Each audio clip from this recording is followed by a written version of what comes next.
जय श्री राधे। पूज्य श्री सद्गुरुदेव भगवान के चरणों में प्रणाम। कल्याण पत्रिका से नाम की महिमा। भगवान के नाम के स्मरण से अंतःकरण शुद्ध हो जाता है। प्रबल इंद्रियां भी साधक के वश में हो जाती हैं।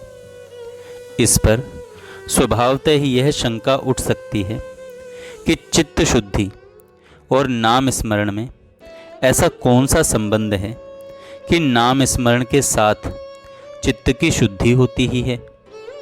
इसका उत्तर यह है कि सद्भाव और प्रेम से यदि साधक नित्य नाम स्मरण करे तो नाम और नामी का प्रत्यक्ष संबंध होने के कारण क्रमशः जैसे जैसे उसकी वृत्ति भगवान नाम में तल्लीन होती जाएगी, वैसे ही वैसे वह राजस और तामस विषयों से दूर होता जाएगा और नामी अर्थात परमात्मा का रंग उसके अंतःकरण पर चढ़ता जाएगा। हमें व्यवहार में भी ऐसा ही अनुभव मिलता है। बच्चे को मरे चाहे 6 महीने बीत गए हों, हमें व्यवहार में भी ऐसा ही अनुभव मिलता है। बच्चे को मरे चाहे 6 महीने बीत गए हों, उसकी माता के सामने उस बच्चे का नाम लेते ही उसके नेत्रों से आंसू टपके बिना नहीं रहते। नाम उच्चारण के साथ ही वृत्ति में नामी की स्थिति हो जाती है। जो बात विचार से, ज्ञान से अथवा चर्चा से नहीं होती, वही क्षण मात्र के प्रेम से सिद्ध हो जाती है। भावना अथवा प्रेम में ऐसा बल है कि अंतःकरण की शुद्धि के लिए विचारों की अपेक्षा कहीं अधिक उसका उपयोग होता है। ऐसा मानस शास्त्रवेत्ताओं का कहना है। तात्पर्य यह है कि प्रेम पूर्वक भगवान के नाम का चिंतन होने पर धीरे धीरे अंतःकरण सात्विक हो ही जाएगा। इस विषय में यह दृष्टांत दिया जा सकता है कि मालिक के घर में आने पर जानवर स्वयं उस घर को छोड़कर दूसरे टूटे फूटे सूने घरों की ओर चले जाते हैं। इसी प्रकार नाम स्मरण से अंतःकरण में ऋषिकेश का निवास होने पर काम क्रोध आदि कुत्तों का वहाँ रहना संभव नहीं हो सकता। अपरिपक्व बुद्धि वाले नास्तिक की बातों पर विश्वास करने की अपेक्षा हम उन महात्माओं के वचनों पर क्यों न विश्वास करें जिन्होंने अपना सारा जीवन साधना में बिताया तथा जिनके मिथ्यावादी होने की तनिक भी शंका नहीं की जा सकती। भगवत साक्षात्कार का अनुभव जैसा उन्हें मिला वैसा हमें भी मिल सकता है यदि हम उनके कथन अनुसार सद्भाव तथा प्रेम के साथ नित्य नियम पूर्वक भगवान का नाम लिया करें। श्री एकनाथ महाराज ने कहा है, जिसे परमार्थ की अभिलाषा हो वह सब झमेलों को छोड़े और नित्य नियम तथा आदर पूर्वक भगवत भजन प्रारंभ कर दें। खंडन मंडन छोड़कर वासुदेव के नाम की ही रट लगाया करे। आदर पूर्वक नाम स्मरण करने से ही अनायास ही मुक्ति की प्राप्ति होगी। इस प्रकार प्रेम से भाव शुद्ध अंतःकरण से नियम पूर्वक नाम स्मरण करने पर साधक की वृत्ति बदलने लगती है। उसे जागृत दशा में अखंड भगवान नाम तथा गुण के कीर्तन करने की लालसा लगी रहती है। इसी स्थिति की दृढ़ता हो जाने पर उसका भगवद विषयक प्रेम दृढ़ होता जाता है और स्वप्न में भी उसकी वैसी स्थिति हो जाती है तथा दिन दिन उसका भगवान में प्रेम बढ़ता जाता है। अंत में उस भक्त की देह स्फूर्ति प्रेम की बाढ़ में विलीन हो जाती है। उसके शरीर में 8 सात्विक भाव प्रकट होते हैं तथा वह विदेह अवस्था को प्राप्त हो जाता है।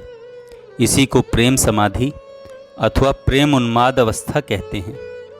भक्ति शास्त्र का इसके परे कुछ साध्य नहीं है, परंतु विशेष आश्चर्य की बात यह है कि इस अवस्था का निर्वचन पंडित लोग अपने ज्ञान बल से कर ही नहीं सकते।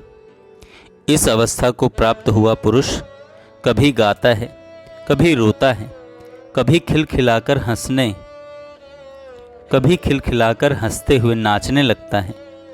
बहिर्मुख वृत्ति वाले पुरुष, चाहे वे शास्त्रों के पंडित ही क्यों न हों, ऐसे पुरुष को पागल समझते हैं। परंतु भक्ति शास्त्रज्ञ महात्मा कहते हैं कि उनके गाने, रोने और नाचने में जगत का उद्धार होता है। अभी थोड़े ही दिन हुए जब साधु रामकृष्ण परमहंस ने इसी उन्माद अवस्था में अपने समीप के एक मनुष्य को पैर छुआकर उसको इष्ट देव का दर्शन करा दिया। यह बात प्रसिद्ध ही है। यह विदेह अवस्था केवल काल्पनिक स्थिति नहीं है, बल्कि अनुभव सिद्ध सत्य है। इसके साक्षी अनेकों महात्मा पुरुष हैं। नारद जी अपने भक्ति सूत्र में लिखते हैं, जिस प्रेम को पाकर पुरुष सिद्ध हो जाता है, अमर हो जाता है, तृप्त हो जाता है, जिसे पाकर फिर किसी वस्तु की इच्छा नहीं करता, किसी बात का सोच नहीं करता, किसी में द्वेष या राग नहीं करता, विषय सेवन में उत्साह नहीं करता, वह तरता है और वह लोगों को तारता है। इस प्रकार प्रेम का व्रत लेकर अपने परम प्रिय प्रभु के नाम संकीर्तन का अनुरागी वह भाग्यवान पुरुष अलौकिक भाव से कभी खिलखिलाकर हंसता है, कभी रोता है, कभी चिल्लाता है, कभी ऊंचे स्वर से गाने लगता है और कभी उन्मत्त के समान नाच उठता है। परमात्मा से प्रार्थना है कि हमारे भारत देश में नित्य ऐसे ही महात्मा पैदा हों, क्योंकि देह की विस्मृति कराने वाला प्रेम भगवत कृपा के बिना प्राप्त नहीं हो सकता। इस उच्च भूमिका को पहुंचाने वाला नाम स्मरण किस प्रकार होना चाहिए, यह बतलाकर इस लेख को समाप्त किया जाएगा। वस्तुतः इसका विचार तो ऊपर हो ही गया है, परंतु यहाँ उसका थोड़ा सा स्पष्टीकरण होना आवश्यक है। वैखरी वाणी द्वारा नाम उच्चारण करना तो केवल साधना का आरंभ है। नाम उच्चारण किया जाए, परंतु उसके साथ साथ स्मरण होना भी आवश्यक है।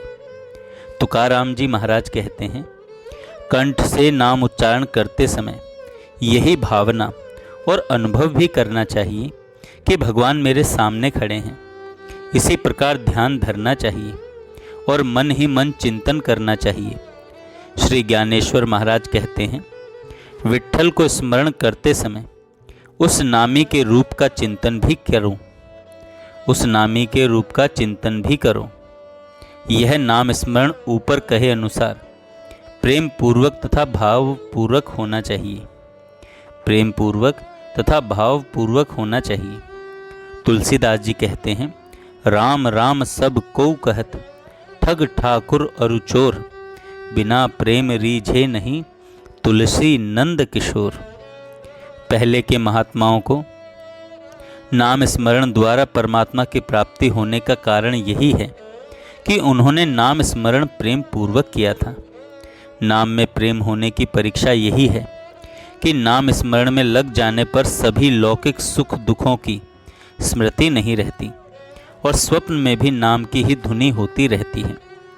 गोपियाँ श्री चैतन्य महाप्रभु, श्री तुकाराम जी, श्री तुलसीदास जी, श्री कबीर जी और आधुनिक काल के श्री रामकृष्ण परमहंस के समान भगवत प्रेम सबको प्राप्त होना कठिन है, तथापि उनके प्रेम का लेश मात्र ही हम भारतवासियों को प्राप्त हो तथा हमारे इस भारत देश में यह भगवत प्रेम की ज्योति इस प्रकार सदा जलती रहे। मैं उस प्रेम स्वरूप श्री हरि के चरणों में यही प्रार्थना करके इस लेख को समाप्त करता हूँ। जय श्री राधे। जय श्री राधे। पूज्य श्री सद्गुरुदेव भगवान के चरणों में प्रणाम।